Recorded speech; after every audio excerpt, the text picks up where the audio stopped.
Un altro no allo sfruttamento idrico del Bellunese. Quasi 700 firme sono partite da Voltago a Gordino, direzione Venezia, per protestare contro la realizzazione di una nuova centralina sul torrente Salzana.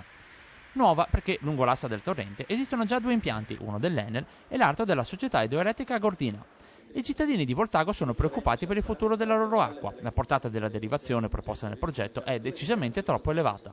L'ennesima violenza al territorio e alle sue risorse. Tutti i cittadini hanno voluto far sentire la loro voce. Dobbiamo pensare che noi avremo 700 abitanti, abbiamo 936 residenti, ma abitanti proprio sono 700 e poco più, quindi il paese si è schierato tutto compatto contro questa nuova realizzazione, perché non si può, noi portiamo via un pezzo di natura ai nostri figli che anche loro hanno diritto a vedere un corso d'acqua ancora transitare per il nostro comune.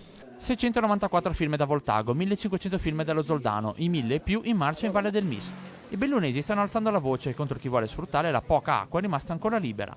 Alcuni fiumi e torrenti si vedono togliere oltre il 90% della loro acqua per la produzione idroelettrica. Sono un centinaio gli impianti funzionanti in provincia, ma in regione attendono una risposta a almeno altre 150 richieste.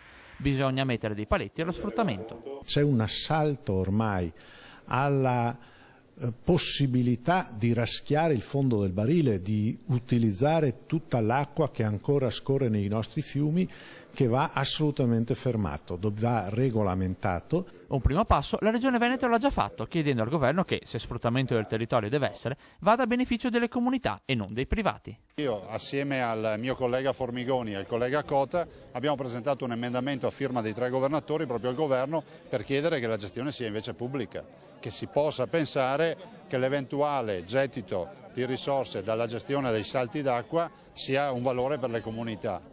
Aspetta il governo Monti a cogliere la nostra istanza, se la vuole accogliere la può accogliere velocissimamente e diventa legge in qualche ora.